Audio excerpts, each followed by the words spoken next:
Okay, hello and welcome to this, the sixth video in the SPT Framework video series.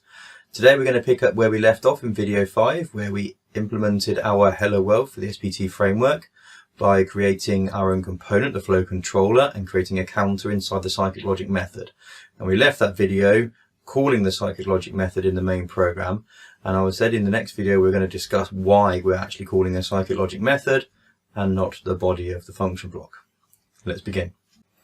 Okay, so anyone familiar with PLC programming will be familiar with the three types of POU, the program, your function block and your function. And typically we use function blocks to contain some information or some functionality that we want to be able to instance multiple times. Okay, so we create a generic timer, for example, and we can instance that lots of times in a program. And when we do this, we always call the function block by its function body. We put the code in the function body, and then inside the program that we're going to write, we then call that. In this case, we create a function block called myFunctionBlock, and we create an instance of it called the classic call.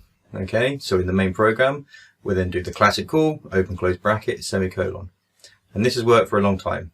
So why are we changing it? Well, it's true to say that no matter what we do in how we implement this function block or class, as it would be to the SPT framework, something has to be called cyclically. Okay, we're not magically getting around the need to call something cyclically. If it was a timer component that we'd made, we'd need to call it cyclically to update the time to make sure we didn't or could capture when it elapsed and therefore set the output. Same as a standard T-on timer that you would have experienced from the standard PLC function blocks. Okay. So there are a number of answers to why we use a cyclic method to call our cyclic logic. But the main one that we're going to discuss here, we'll come on to others later in the video series to do with interfaces and so on. But the main one that we're going to focus on here is it's simply how object-oriented programming works.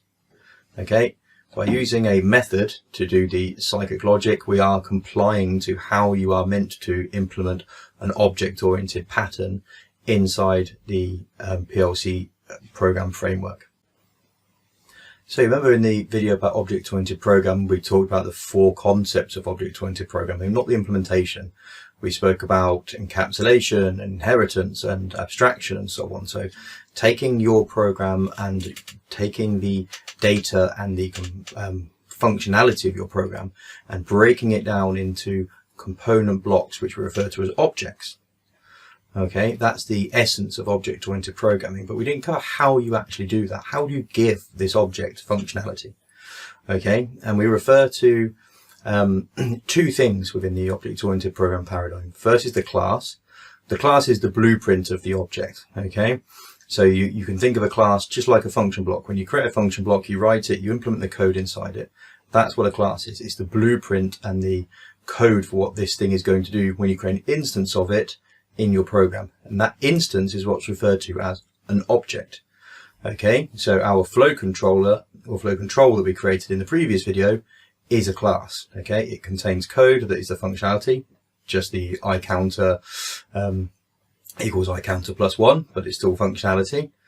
And when we created the flow controller in main, that's the object. Okay, so that's how we think about it, and we input functionality and data into this object. So that flow controller will contain all the information it needs to know to be a flow controller and all the functionality it needs to have to be a flow controller. Okay, and we achieve that through two things. The first is the method. So we achieve functionality through methods. And the second is properties. We achieve data through properties. Okay, so we take a look at the example here. We've got a rectangle. So its properties, i.e. its inherent features, its inherent characteristics are its length and its width from any sort of first year maths course. But its abilities, the functionality it has, the ability to calculate its own area, the ability to calculate its perimeter, those are methods. Okay, and you can see those implemented in TwinCat here. So we have our rectangle class, and we then have the calculate area, calculate perimeter, that's its functionality, so they're implemented in methods, and we have its length and width, which are its properties. Okay, so when we then create an instance of this rectangle in our program, that would then be the object. But even with all that said, we still can't get away from this cyclic nature of PLCs, as I said to you earlier. So how do we deal with that? Well, the way around this is to use a cyclic method, okay? In object-oriented programming, those classes that we create in other languages, C#, Python, etc., they don't have a body as such to put code into. So there's no version of a function block body in those classes to actually implement code itself. Everything is achieved through methods. So we use that same paradigm in TwinCat here and in the SPT framework to enable us to more closely mirror the object-oriented program paradigm, because that's what the SPT framework is an object-oriented framework.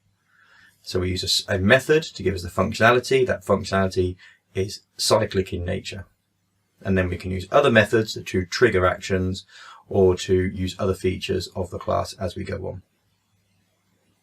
So our cyclic method then contains everything that you would consider you would normally put into the function block body. And you can see an example here where we have a cyclic logic method that is checking some analog values against each other and making a determination about whether it should set alarms or warning messages dependent on what those values happen to be. Okay, so thank you for listening. In this video we've looked at why we use a cyclic method in the SPT framework, and it's basically to allow us to be an object-oriented framework and to comply with that paradigm of programming. There are other features, as I said, which we'll come to later in the video series.